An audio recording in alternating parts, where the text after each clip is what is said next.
Comme thème, nous allons partager sur notre thème, la délivrance. Quand on parle de la délivrance, c'est-à-dire, c'est quelqu'un ou bien quelque chose qui était captif quelque part. Une ville, ça peut être une ville, ça peut être un pays, ça peut être quelqu'un comme toi et moi. Mais nous parlons, quand on parle de la délivrance, nous parlons sur la délivrance qui est humaine. Donc, pour quelqu'un, quelqu'une, une femme, un homme, donc pour les humains. Ce que nous allons comprendre que nous tous, nous vivons dans ce monde, nous sommes des gens qui sont, quand on est né, nous naissons dans le péché, dans Adam et Ève. Pour bien comprendre, nous allons voir le temps passé, c'est-à-dire le peuple hébreu, le peuple d'Israël, qui était captif en Égypte. Et il y a un moment aussi, ils étaient délivrés. Donc, en vrai, la délivrance, c'est être esclave quelque part. Dépendre de quelqu'un. Dépendre des gens. Donc, toi-même, tu ne peux pas. Tu n'as pas le pouvoir. Tu n'es pas libre. Tu dépends de quelqu'un. Là, tu es captif quelque part. C'est comme un animal qu'on a attaché. Et on l'a attaché encore dans un arbre ou bien quelque part. Donc, il a des limites. Il peut marcher, mais tant qu'il est lié, il va s'arrêter jusque là, le cordon, ça s'arrête. Ou bien le fil, ça s'arrête. Donc, il est limité. C'est comme quelqu'un qui est captif. Donc, vous êtes encore esclave, vous dépendez de quelqu'un. Et là, vous avez besoin de la délivrance. S'il faut parler de la délivrance, c'est Jésus qui est l'auteur de la délivrance. Bien qu'il y a beaucoup de gens qui aiment parler de la délivrance, mais ils ne comprennent pas parfois aussi. Parce que beaucoup de gens croient que la délivrance, c'est délivrer quelqu'un qui était peut-être envoûté, malade quelque part, avec de mauvais esprits. Oui, c'est un de délivrance aussi. Même la cigarette, quelqu'un qui fume la cigarette, quand il laisse la fumer, c'est aussi une délivrance. Parce qu'avec la cigarette, ça peut lui amener à la mort. Voire même dans les paquets de cigarettes, ça montre, on a bien écrit que ça tue. Alors, quelqu'un qui laisse la cigarette, c'est quelqu'un qui est délivré de la cigarette. C'est-à-dire, c'est quelqu'un qui est délivré de la mort, ou bien des conséquences de la cigarette. Et cette personne, c'est parce qu'il avait eu conscience des conséquences de la cigarette. Et à bien voir, et réellement, la délivrance, il n'y a que Jésus qui délivre. C'est lui qui est l'auteur de la délivrance. C'est lui qui délivre la vraie délivrance. Parce que Jésus-Christ est la lumière. Quand il y a l'obscurité quelque part, n'est-ce pas, si vous êtes nombreux dans une salle, par exemple, et qu'il n'y a pas de la lumière, n'est-ce pas, vous allez vous cogner les uns les autres. Vous allez vous piétiner les uns les autres. Pour qu'il y ait la paix, il faut qu'il y ait la lumière. Et cette lumière, en réalité, c'est Jésus-Christ qui est la lumière. C'est lui qui éclaire, afin que nous puissions voir le danger qui est auprès de nous, afin que nous puissions être sauvés. Nous allons prendre Matthieu 4,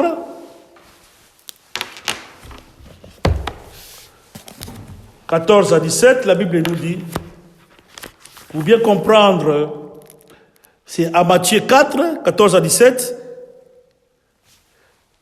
ou bien Ésaïe 9, 2. Mais nous prenons dans le Nouveau Testament, Matthieu 4. Qu'est-ce que la Bible nous dit au sujet du ténèbre ou bien de l'obscurité? La Bible dit, afin que s'accomplisse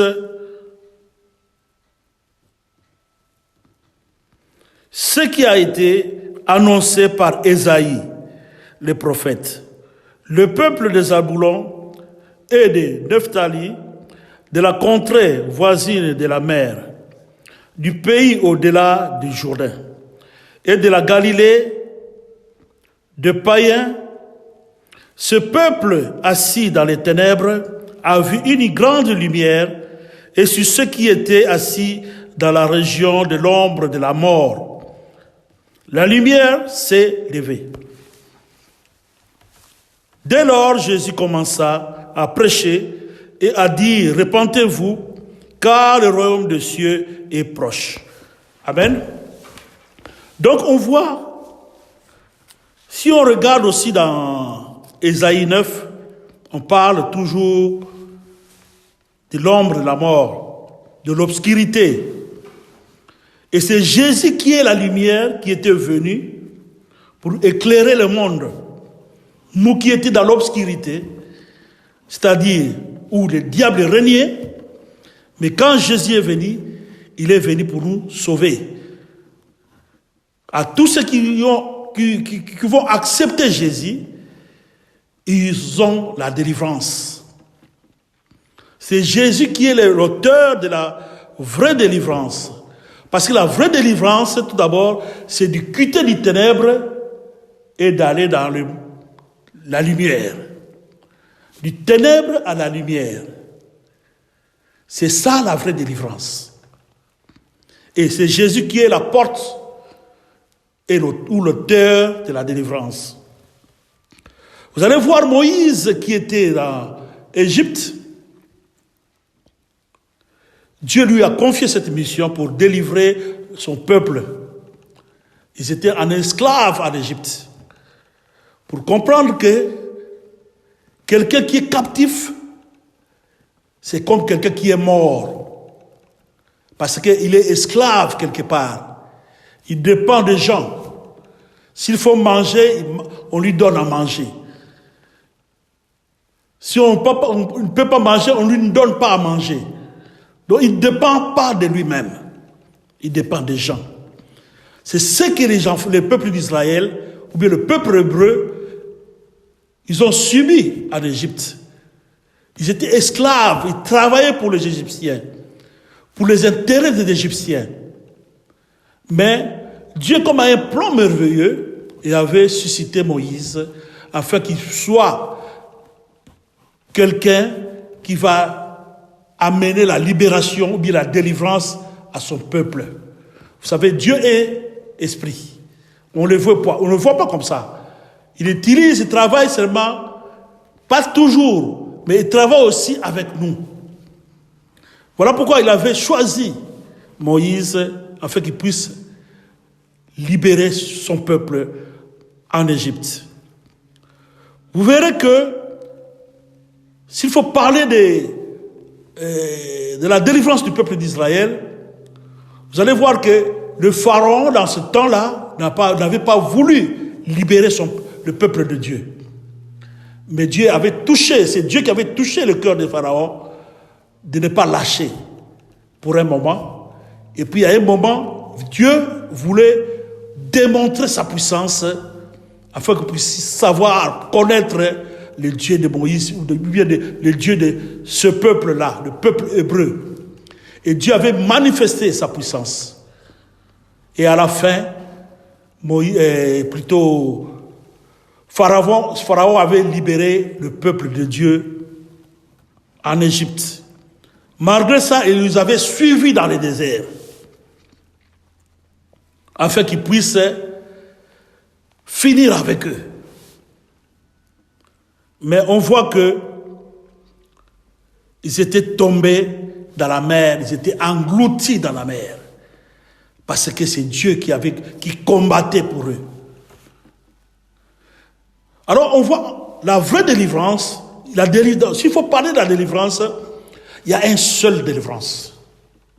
Oui, il y a une seule délivrance. De quitter le monde des ténèbres et aller à la lumière. De quitter le monde et d'aller à la lumière qui est Jésus, d'accepter Jésus. Quelqu'un qui cherche la délivrance, la vraie délivrance, c'est toujours par Jésus. Oui, la Bible dit, quiconque invoquera le nom de Jésus sera sauvé. Dieu sauve. Tu peux sauver le corps, la chair humaine. Tu peux être sauvé, mais ton âme n'est pas sauvée. Tant que tu n'avais pas accepté Jésus, tu n'es pas sauvé. Tu pouvais être sauvé dans une maladie, dans un problème. On a prié pour toi. On a chassé les démons. Mais sache que, comme tu vis encore, et tu n'as pas accepté Jésus, tu ne veux pas accepter Jésus, tu ne veux pas suivre Jésus, sache que ta délivrance était partielle. C'était une délivrance passagère ou bien mondaine. C'est une délivrance qui était seulement utile sur terre, dans ce monde seulement. Mais pour l'avenir, entrer au paradis, il faut d'abord accepter Jésus. Malgré ça, même si on te délivre sans accepter Jésus, on prie pour toi, on chasse les démons, sache que dans ton chemin, tant que tu vis encore, le diable reviendra encore, ou bien les démons vont revenir pour te combattre encore. Parce qu'ils savent que tu n'as pas encore Jésus. Parce que c'est Jésus qui protège. Parce que quand les mauvais esprits sortent, il faut qu'il y ait la protection, il faut que la maison ferme. La porte se ferme, que Jésus puisse fermer la porte. Mais tant que tu n'as pas encore accepté Jésus, tu n'es pas épargné. Tu auras toujours des combats. Le diable va toujours revenir siéger en toi, dans ton corps. Et là, ça sera pire encore. Plus qu'avant. Parce que tu n'as pas Jésus. Le diable, bien les démons ont peur seulement de Jésus. Il n'a pas peur de personne. Quelqu'un qui n'a pas Jésus, le diable n'a pas peur de lui. Quelqu'un qui n'a pas de Jésus, les sorciers n'ont pas peur de lui. Les esprits mauvais n'ont pas peur de lui. Parce que tu n'as pas Jésus avec toi. Il viendra toujours siéger en toi.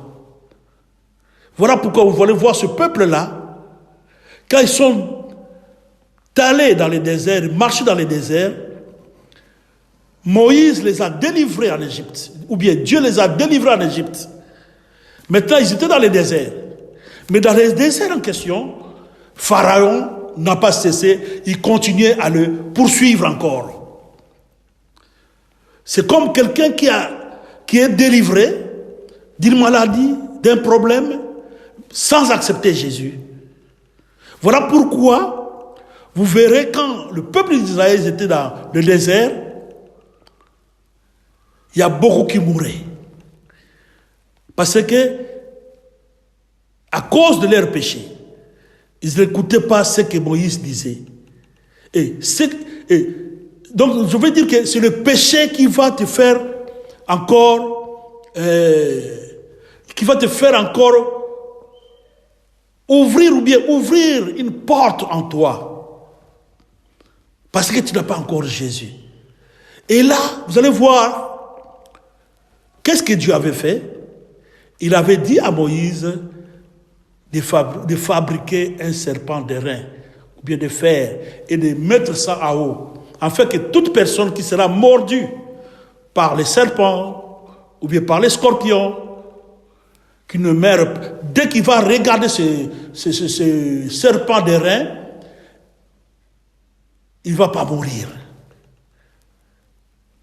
Voilà, ce serpent d'airain signifiait, autrement, c'est Jésus-Christ, qui est le serpent des reins que Moïse avait placé dans les jardins, plutôt dans les déserts, pour que tout le monde qui sera mordu dans les déserts par les serpents, les scorpions, dès qu'il sera mordu, quand il regarde seulement le serpent, il ne va pas mourir.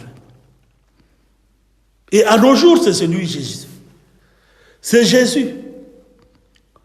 Tu es délivré d'une maladie, tu es délivré d'une situation, problème, mais tu n'as pas Jésus. Alors, ça te reste à accepter Jésus.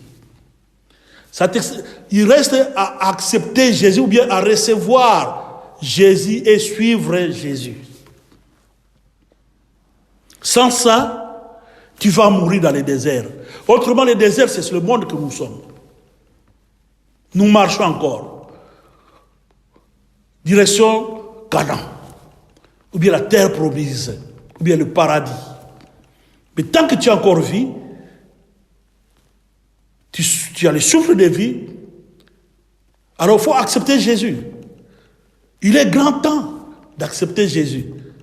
Malgré on avait prié pour toi, parce que tu ne mettais pas au monde, tu n'avais pas les enfants, tu n'avais pas le travail, tu étais malade, on avait chassé les démons dans ta vie, mais tu n'avais pas encore accepté Jésus. Alors accepte Jésus. Le serpent de reins que Moïse avait placé, c'est Jésus. Afin que tu ne meures pas. Afin que le diable ne puisse pas revenir encore te tourmenter. Afin que les démons ne puissent pas encore venir te combattre, te donner encore, continuer dans toutes ces situations que tu avais auparavant. C'est Jésus qui sauve. Il n'y a que Jésus qui sauve. Oui, les pasteurs, les frères, les sœurs peuvent prier pour toi, chasser les démons. C'est bien, c'est bel et bon. Mais est-ce que tu avais accepté Jésus quand on avait prié pour toi? Est-ce que tu avais accepté Jésus? Tu marches avec Jésus. Mais si tu n'es pas avec Jésus et tu ne marches pas avec Jésus, sache que tu vas toujours revenir dans la même situation et ça sera plus pire que ça qu'avant. Donc la vraie délivrance, tu l'as déjà reçue. Quand tu quittes l'Égypte et tu vas dans les déserts, tu as trouvé déjà ta délivrance. Mais attention, tu peux mourir. Il te reste d'accepter Jésus. Parce que tu étais déjà délivré. En réalité, tu étais déjà délivré. Mais il n'y a que seulement une seule porte. Il y a seulement plutôt une seule porte qui est Jésus-Christ, qui est la porte qui amène au Père. Jésus-Christ qui est la porte qui amène au paradis. Il n'y a que Jésus. Voilà pourquoi je veux dire que la délivrance, c'est un processus. Dans la délivrance, il y a toujours une continuité. Parce que les peuples d'Israël étaient délivrés d'Égypte, mais dans les chemins, ils mouraient. Suite au péché, à tout ce qui s'est passé là-bas. Mais quand ils regardaient le serpent des reins, ils avaient la vie. Alors le processus, malgré qu'ils étaient délivrés de l'Égypte, mais le processus était là. Ça a continué. Ça a continué. Tu t'es quitté du ténèbre quand tu étais délivré, mais il te reste de marcher maintenant avec Jésus. Marcher avec Jésus. Suivre Jésus, marcher avec Jésus. Voilà pourquoi nous allons prendre Romains 7. Il y a l'apôtre Paul qui nous explique ce qu'il avait vécu. Si le peuple, nos patriarches ont vécu toutes ces choses-là, Et toi aussi, toi avec moi, on ne peut pas échapper. Dans Romains 7, de 15 à 24, la Bible dit, « Car je ne sais pas ce que je fais. Je ne fais point ce que je veux. Et je fais ce que je haïs. » Ça, c'est l'apôtre Paul. Lui-même, il se dit, « Je ne sais pas ce que je fais. Et je ne fais pas ce que je veux. Et je fais ce que j'haïs. » Mais comment quelqu'un qui fait quelque chose qu'il ne veut pas lui-même, mais il fait ça malgré ça. Et ce qu'il haït, c'est ça qu'il fait. Mais ce qu'il veut vraiment faire, il ne le fait pas. Ce qu'il veut faire, il veut faire la volonté de Dieu. Il veut obéir à Dieu. Mais il n'arrive pas à obéir. Il pêche toujours. 16, la Bible dit, « Or, si je fais ce que je veux, je ne veux pas, je reconnais par là que la loi est bonne.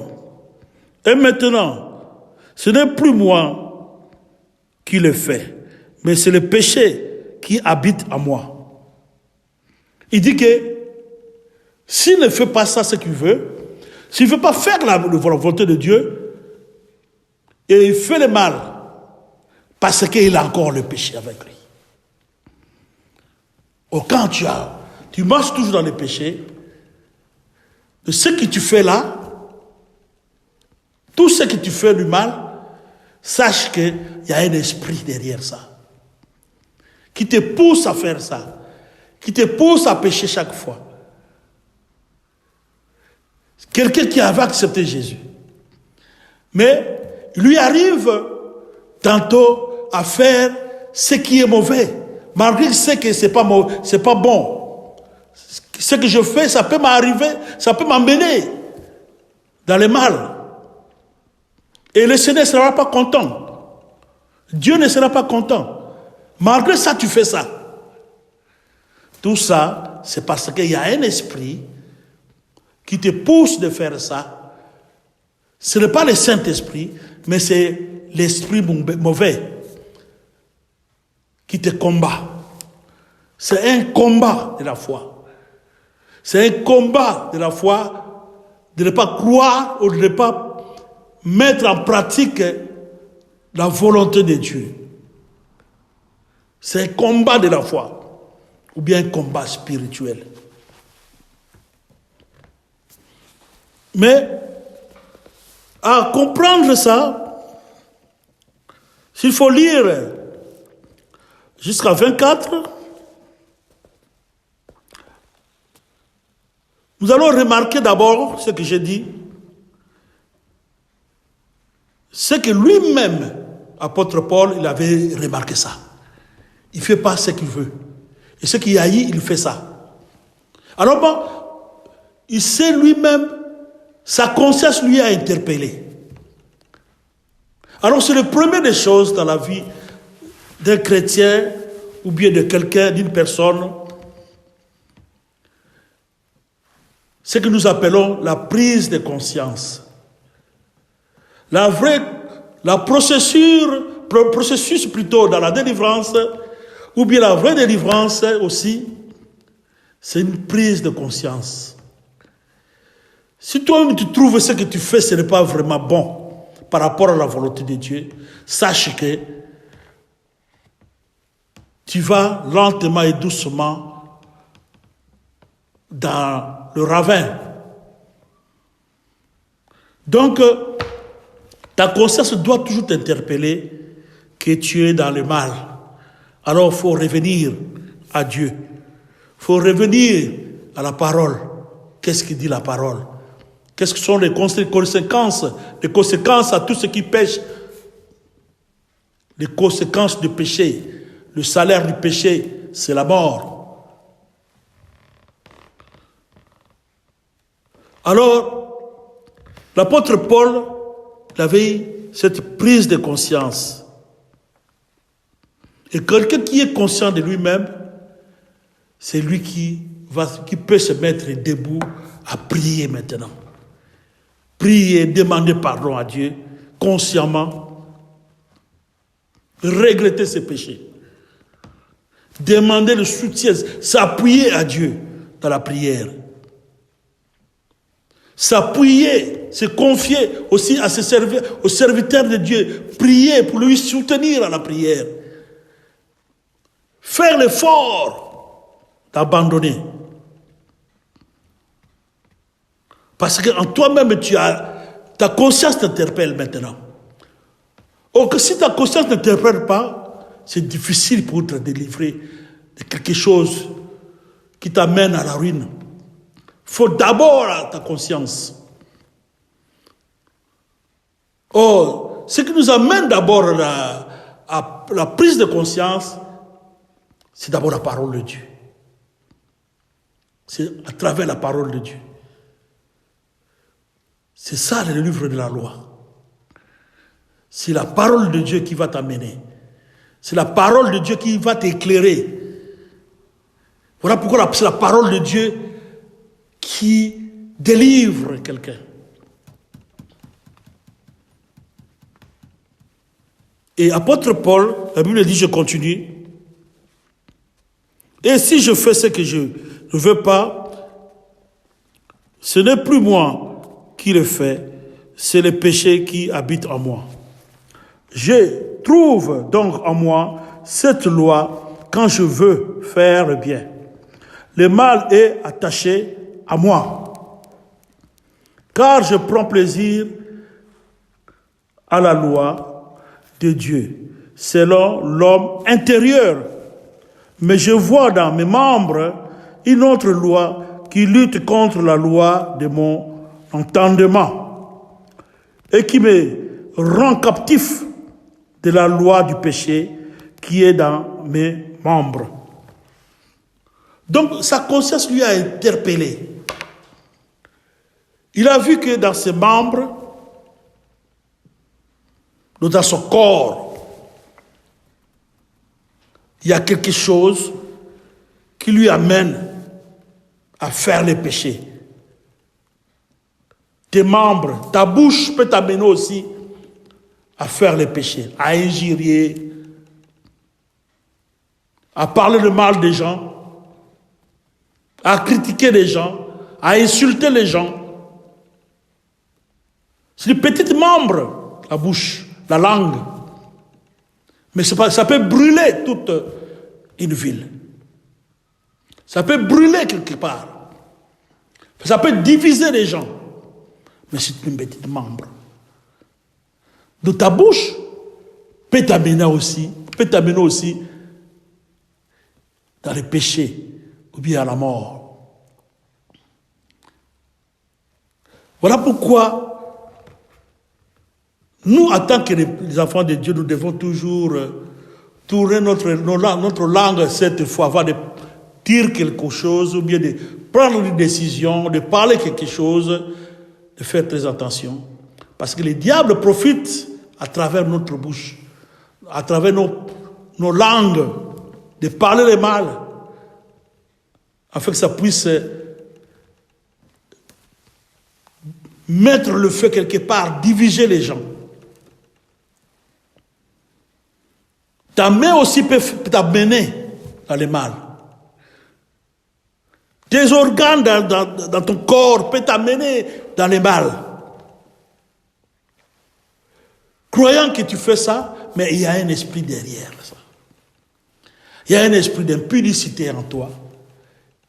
Tu es toutefois à chercher des femmes, à chercher des hommes, parce qu'il y a un esprit qui t'anime à faire l'impudicité, à faire l'adultère. Alors tu as besoin de la délivrance.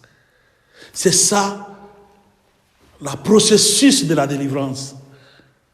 La vraie délivrance, c'est de quitter du ténèbre à la lumière. Et quand tu es dans la lumière maintenant, C'est par là que tu peux bien comprendre, ta conscience peut t'interpeller, parce que tu es de la lumière. C'est comme quelqu'un qui est dans l'obscurité. Quand on va ouvrir la lumière, on va mettre la lumière, tu verras les dangers qui étaient à tes côtés. Parce que tu as Jésus en toi. Donc quelqu'un doit d'abord accepter Jésus pour bien comprendre les dangers qu'il est en train de... qui est tout autour de lui. Ou bien un danger qui est en lui. Sans ça, tu ne peux pas. Parce que tu es dans les ténèbres. Il faut que tu aies besoin d'inviter la lumière. Tu as besoin d'inviter Jésus en toi.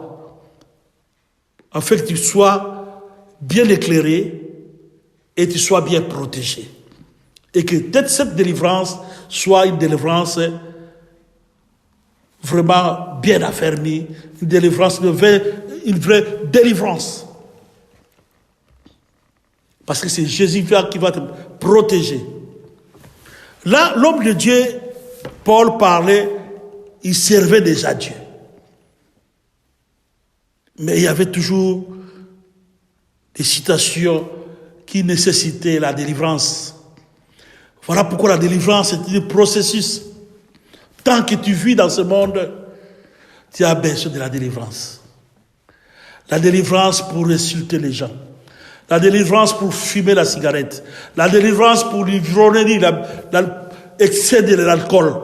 La délivrance pour l'adultère, l'impunicité. La délivrance pour le vol.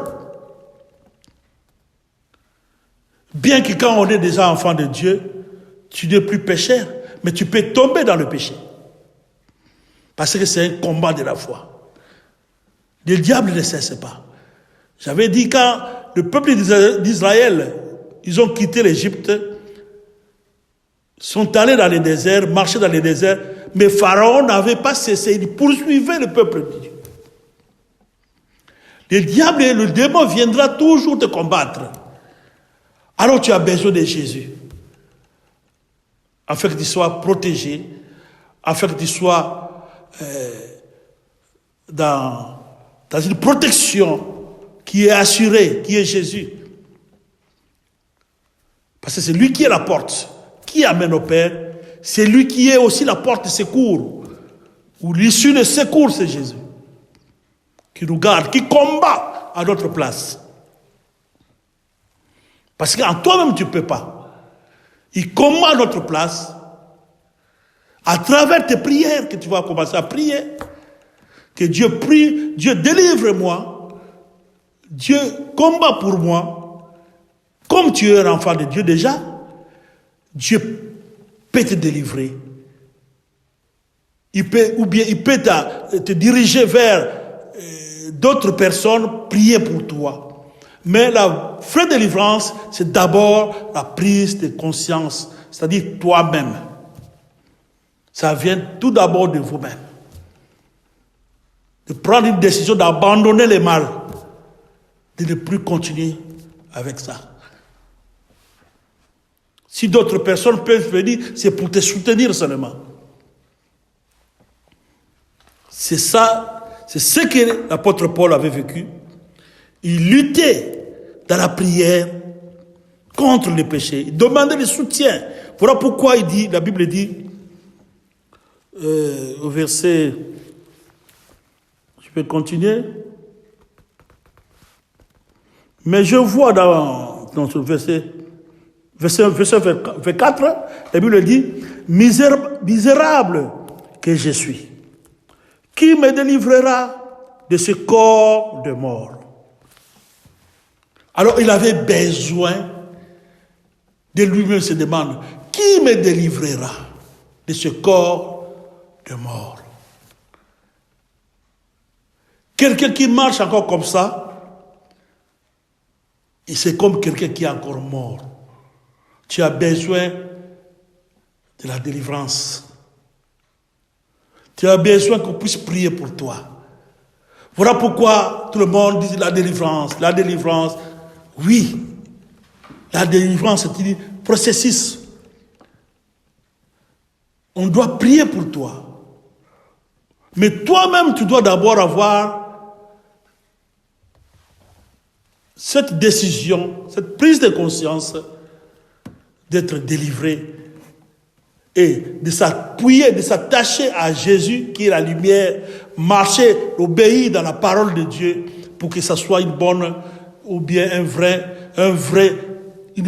délivrance. Sans ça, vous tournerez à rond. Et ça sera pire plus qu'avant.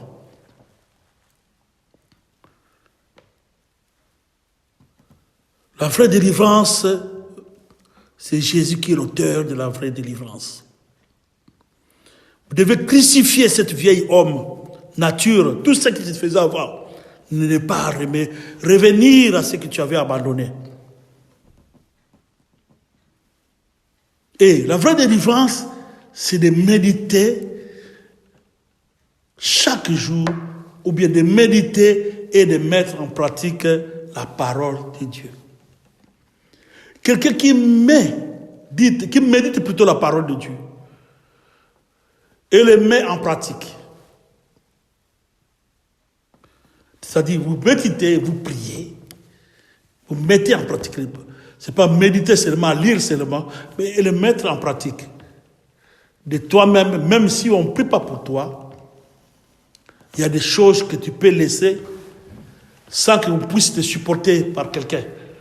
Sans qu'on puisse prier pour toi, chasser les démons. Mais de toi-même, tu peux laisser ça en pratiquant la parole de Dieu et dans la prière.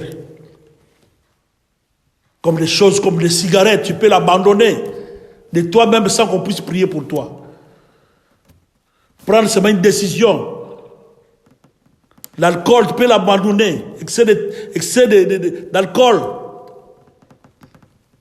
tu peux l'abandonner. C'est en méditant, en pratiquant la parole de Dieu et dans la prière. Parce que c'est ça qui amène à la réussite. C'est ce qu'on avait dit à Josué. Médite ce livre de la loi jour et nuit, afin que vous puissiez réussir à tout ce que vous allez entreprendre. Sans ça, vous ne pouvez rien. C'est la parole de Dieu. C'est Jésus-Christ qui délivre. Vous pouvez voir Lazare qui était mort. Et son ami Jésus-Christ, on lui avait appris que Lazare était mort. Bon, il était vraiment mort. Mais Jésus-Christ, qu'est-ce qu'il avait dit? Ce n'est pas aussitôt qu'il était venu. Mais il avait retardé aussi pour arriver là-bas. Mais arrivé là-bas, dans Jean 11, 43 à 44, la Bible dit, ayant dit cela, il cria d'une voix forte, Lazare, sors. Et le mort sortit, les pieds et les mains liés de bandes et le visage enveloppé d'un linge. Jésus leur dit, déliez-les et laissez-le aller. Amen. Donc on voit la délivrance de quelqu'un qui était mort et Jésus est venu lui ressusciter. En réalité, c'est une mort spirituelle. Quelqu'un qui n'a pas encore accepté Jésus, c'est comme quelqu'un qui était mort. C'est quelqu'un qui est mort spirituellement. Et cette mort spirituelle va t'amener à la mort éternelle. Parce que tu n'as pas accepté Jésus. Mais quand Jésus est venu, il a appelé Lazare, Lazare sort. Le mort a écouté la voix du roi des rois. Le mort a écouté la voix de Jésus. Il est ressuscité. Il était ressuscité. Voilà, la Bible dit, personne ne peut venir à Dieu si lui-même ne lui appelle pas. Nous tous, c'est Jésus qui nous a appelés. Parce qu'il a versé son sang sur la croix de Golgotha pour tout peuple, pour toute tribu et pour toute nation. Toi qui n'as pas encore accepté Jésus, Jésus a besoin de toi. Il t'appelle, c'est pas toi. Il t'appelle, mais peut-être c'est toi qui ne veux pas, c'est toi qui résistes d'accepter Jésus. Mais sache que ça va t'amener à la mort. Parce que tu n'as pas de parapluie. Tu n'as pas de... Il n'y a personne qui te protège. Les diables, les démons vont jouer en toi.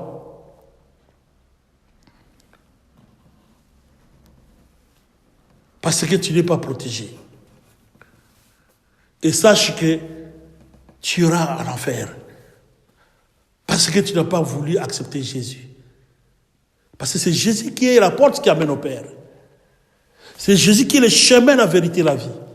C'est lui qui amène au paradis. C'est lui qui nous va amener jusqu'au paradis. Et c'est son esprit qui est en nous. C'est Jésus-là. Il est aussi en nous qui ont accepté Jésus. Qui est le Saint-Esprit. Le Saint-Esprit, c'est l'esprit de Jésus qui était venu le jour de Pentecôte. Et tout le monde qui ont accepté Jésus. Nous avons l'esprit de Jésus en nous. Toi qui n'as pas encore accepté Jésus, tu n'as pas l'esprit de Jésus en toi. Tu n'as pas encore le Saint-Esprit en toi. Bien que Dieu a un plan merveilleux pour toi. Il veut que tu viennes, que tu puisses l'accepter. Qu'il puisse confesser de ta bouche d'accepter Jésus. Afin que tu puisses être sauvé. En plus que tu puisses être délivré. Quitter du ténèbre et aller à la lumière. Qui est Jésus. Parce qu'il y a des gens où qui vont hériter le royaume des cieux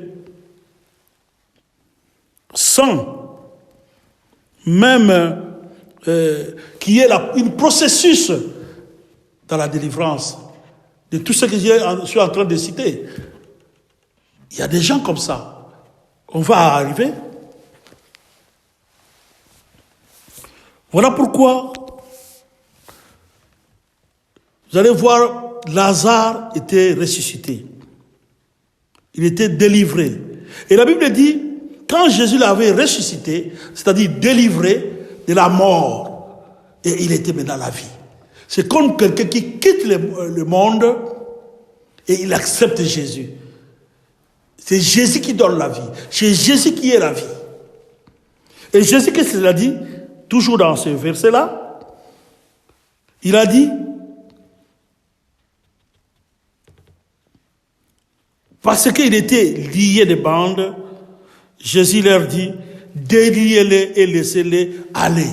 C'est ça, la processus.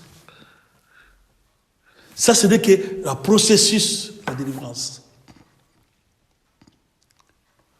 Quelqu'un peut être sauvé aussi sans ce processus. Mais il est sauvé.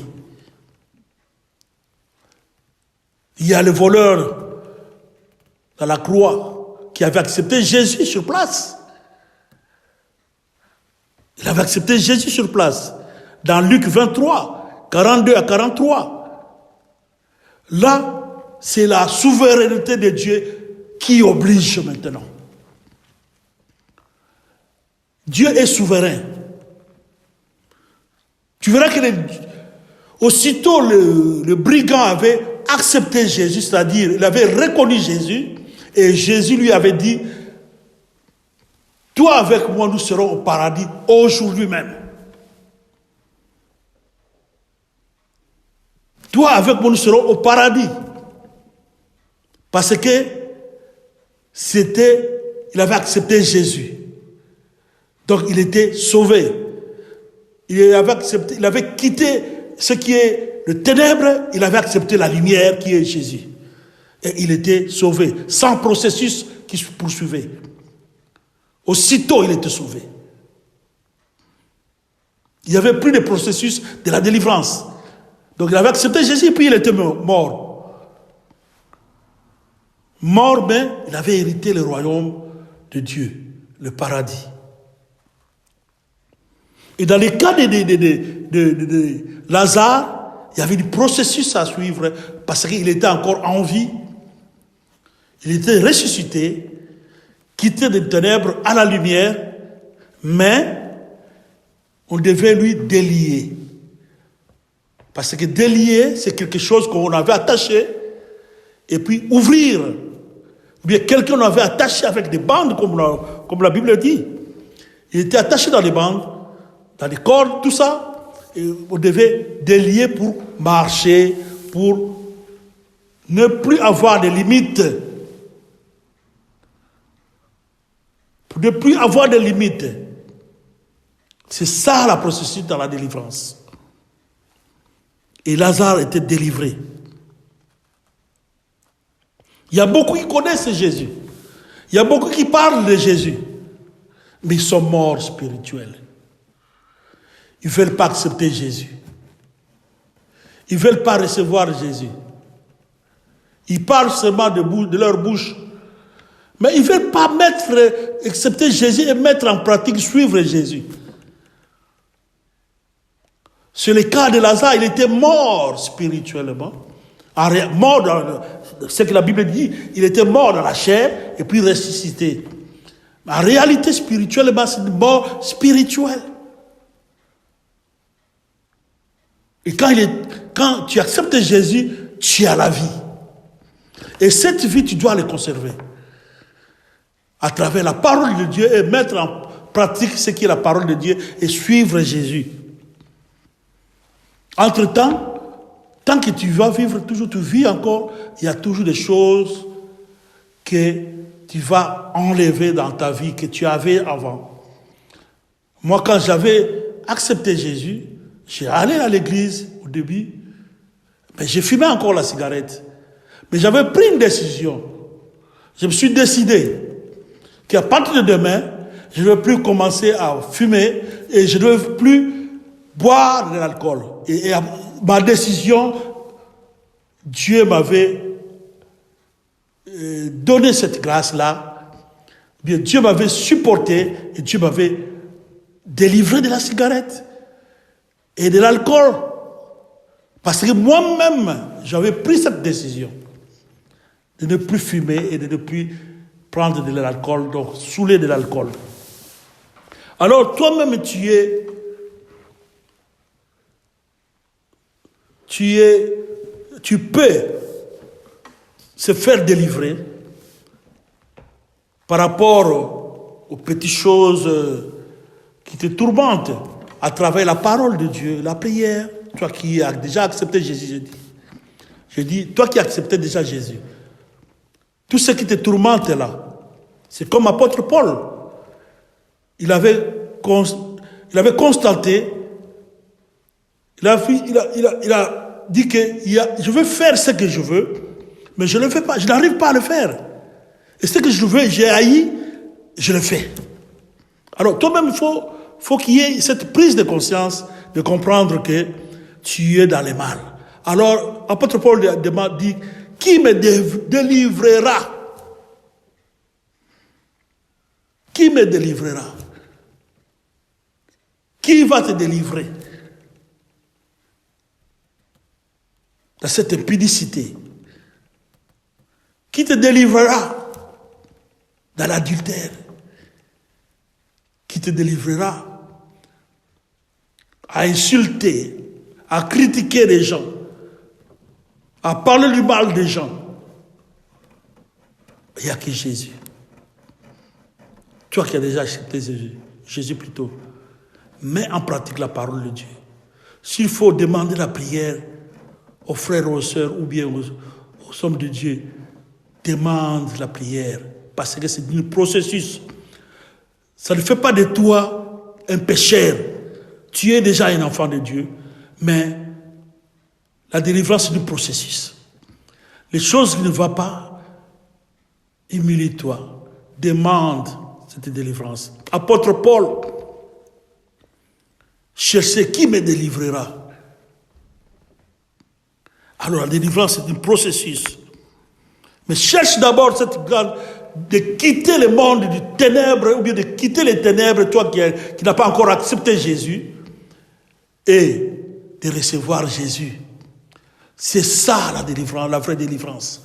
Sans ça, tu vas tourner à rond. Tu peux aller chez les bishops, tu peux aller chez les frères, les sœurs, prier, chasser les démons pour toi. Mais tant que tu n'as pas accepté Jésus, tu ne marches pas, tu ne suis pas Jésus, sache qu'il faut revenir un jour et ça sera pire que ça. Ah, là, c'est une fausse affaire. Donc tu n'as rien fait. Et tu ne vas pas hériter les royaumes des cieux, le paradis. Parce que tu n'as pas accepté Jésus. Tu as préféré seulement qu'on puisse prier pour toi, pour avoir le travail, et tu abandonnes tout. Tu ne veux pas accepter Jésus.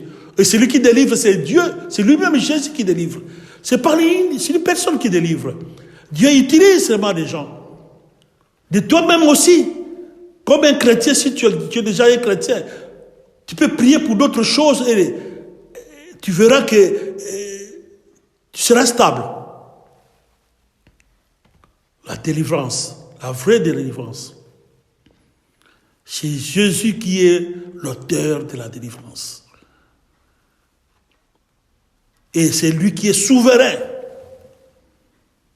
Et sa souveraineté oblige. Vous allez voir l'homme, le brigand de la croix, sur la croix plutôt. Il n'y avait pas un processus pour lui. C'est aussitôt qu'il avait accepté Jésus, et il était sauvé bien qu'il était mort, mais il était au paradis. Il est au paradis. Voilà pourquoi, en tant qu'enfants de Dieu, nous devons faire très attention. Vraiment, on a beaucoup à dire. Que Dieu vous bénisse. Au nom puissant de Jésus-Christ. Amen.